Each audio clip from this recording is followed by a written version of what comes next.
Hello' student, স্বাগতম জনাইছোঁ সকলোকে। আজি মই লৈ আহিছোঁ নৱম আৰু দশম শ্ৰেণীৰ ছাত্ৰ ছাত্ৰীৰ বাবে এটি ইংলিছৰ ইম্পৰ্টেণ্ট ষ্টৰী ৰাইটিং। ভিডিঅ'টো প্ৰথমৰ পৰা শেষলৈকে চাবা, তেন্তে আইডিয়া কৰিব পাৰিবা যে ষ্টৰী কেনেকৈ লিখিব লাগে, কেনেকৈ লিখিলে পৰীক্ষাত ষ্টৰীত ফুল মাৰ্ক পোৱা যায়। ডিয়াৰ ষ্টুডেণ্ট, মনত ৰাখিবা ষ্টৰী লিখিবলৈ আমি কিছুমান পইণ্ট মনোযোগ দিব লাগিব। ফাৰ্ষ্টটো হৈছে আমি প্ৰথমতে যোনটো আউটলাইন আছে সেই আউটলাইনটো ভালকৈ পঢ়ি ল'ব লাগিব। তাৰপিছত সেই আউটলাইনত থকা কাহিনীটো আমি বৰ্ণনা কৰিম। আৰু মনত ৰাখিবা যে ষ্টৰী লিখোঁতে আমি সদায় পাষ্ট টেন্স আৰু পেছিভ ভইচ ইউজ কৰি লিখিব লাগিব, আৰু ষ্টৰীৰ যোনটো কণ্টিনিউইটি সেইটো মেইনটেইন কৰি ৰাখিব লাগিব, আৰু লাষ্টত এটা মৰেল দিব লাগিব। আহা আমি ষ্টৰীটোলৈ গুচি যাওঁ। ষ্টৰীটো হৈছে thirsty crow' search for water, sees a jug, very less water in it, tries to drink in vain, despair, sees mounds of pebbles, drops them in a jug, water rises in the jug, reaches the brim, crow happy, drink water, thanks God, flies away. গতিকে এইখিনি আছিল title. সেই টাইটেলেৰে এতিয়া আমি ষ্টৰীটো বনাম। তো ফাৰ্ষ্টত চোৱা, দ্য থাৰ্ষ্টি ক্ৰ' মানে এটা পিয়াহী কাউৰী।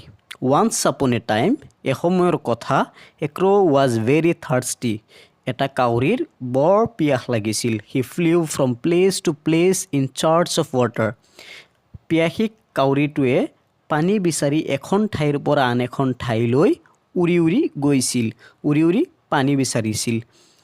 বাট couldn't find even a drop, কিন্তু পানীৰ এটোপাল পৰ্যন্ত পোৱা নাই। At least he reached a garden, at last আৰু অৱশেষত এটা গাৰ্ডেনত গৈ উপস্থিত হৈছিল। As chance would have it, আৰু সেই সুযোগটো আহি পৰিছিল। He caught sight of a jug lying on the ground, কাউৰীটোৱে কি দেখা পাইছে যে এটা গ্ৰাউণ্ডত কি আছে, এটা জাগত অকণমান পানী আছে, সেইটো দেখা পাইছে। হি ফেল্ট অভাৰজয়েড, এই পানীখিনি দেখা পাই কাউৰীটো বহুত হেপ্পী হৈ গৈছে, সুখী হৈ গৈছে। He flew down to the jug and perched on its rim, এই কাউৰীটোৱে কি কৰিছে, সেই জাগটোৰ ওচৰত উৰি গৈছে আৰু তাৰ যোনটো ৰিম মানে ঠোঁটটো সেই জাগৰ ভিতৰত এনেকৈ দিছে। But to his disappointment the level of water in the jug was very low', আৰু যেতিয়াই ঠোঁটটো সেই জাগৰ ভিতৰত দিছে তেওঁ নিৰাশা হৈ গৈছে, ডিছএপইণ্টমেণ্ট হৈ গৈছে। কাৰণ কিয় জানানে বাৰু? কাৰণটো হৈছে পানীৰ যোনটো লেভেল আছিল সেই জাগটোত বহুত কম পৰিমাণৰ পানী আছিল। He tried his best to get this water in the bottom but fail, বহুত চেষ্টা কৰিছে কিন্তু সেই পানী খাব পৰা নাই। He was at loss to understand what to do, সি কনফিউজ হৈ গৈছে যে কি কৰা যায়, পানী কেনেকৈ খাব পৰা যাব। He was about to fly away in despair when he saw a mound of pebbles laying on the ground nearby, অকণমান উৰি অকণমান আঁতৰত গৈছে, গৈ দেখা পাইছে কিছু পিবলছ মানে হৈছে পাথৰবোৰ, ক'ৰবাত পাথৰ চপৰা এইবোৰ পৰি থকা দেখা পাইছে। কোনে? কাউৰীটোৱে।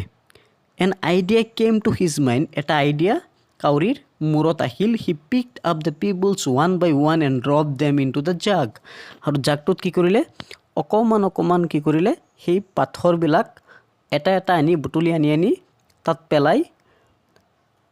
পেলাবলৈ ধৰিলে। আৰু এনেকৈ পেলোৱাৰ পিছত gradually the water in the jug rose the brim of the jug, আৰু এনেকৈ পেলোৱাৰ পিছত পানী কি কৰিল, হঠাতে ওপৰলৈ উঠি আহিল। তাৰপিছত চোৱা, দ্য ক্ৰ' ৱাজ অভাৰজয়েড, পানী ওপৰলৈ অহা দেখা পাই কাউৰীটোৱে ফূৰ্তিত আত্মহাৰা হৈ পৰিল, বহুত ফূৰ্তি লাগিল। হি ড্ৰেংক দ্য ৱাটাৰ জয়ফুল্লি, একেবাৰে ফূৰ্তি মনেৰে আনন্দ মনেৰে গোটেইখিনি পানী খালে। He thank God and flew away happily, ভগৱানক ধন্যবাদ জনাই কাউৰীটোৱে তাৰ পৰা কি কৰিল, উৰি গুচি গ'ল। এই কাহিনীটোৰ পৰা আমি কি শিক্ষা পাইছোঁ? God helps those who help themselves, যে মৰেলটো হৈছে ভগৱানে সেইসকলকহে সহায় কৰে যিসকলে নিজক সহায় কৰে। অৰ্থাৎ আমি নিজে আত্মবিশ্বাসী হ'ব লাগিব, আমি কোনো কামতেই আমি পিছ পৰি আহিব নালাগে। কাৰণ আমি যেতিয়া চেষ্টা কৰি থাকিম, চেষ্টাৰ অসাধ্য একোৱেই নাই, চেষ্টা কৰি থাকিলে ডেফিনেটলি আমি ছাকচেছ হ'মেই। গতিকে এইখিনিৰ দ্বাৰা আমি এই মৰেলটো নীতি শিক্ষাটো পাইছোঁ। গতিকে এইখিনি আছিল আজিৰ ষ্টৰিটো। ভিডিঅ'টো চাই কেনেকুৱা লাগিছে কমেণ্ট বক্সত জনাবা। আৰু নেক্সট মই এনেকুৱা ষ্টৰি লৈ আহিম ইম্পৰ্টেণ্ট তোমালোকৰ হাফ ইয়াৰলি বা এনুৱেল বা তোমাৰ যি HSLC ফাইনেল এক্সামৰ কাৰণে। আজিৰ কাৰণে ইয়াতে সামৰিলোঁ। ধন্যবাদ।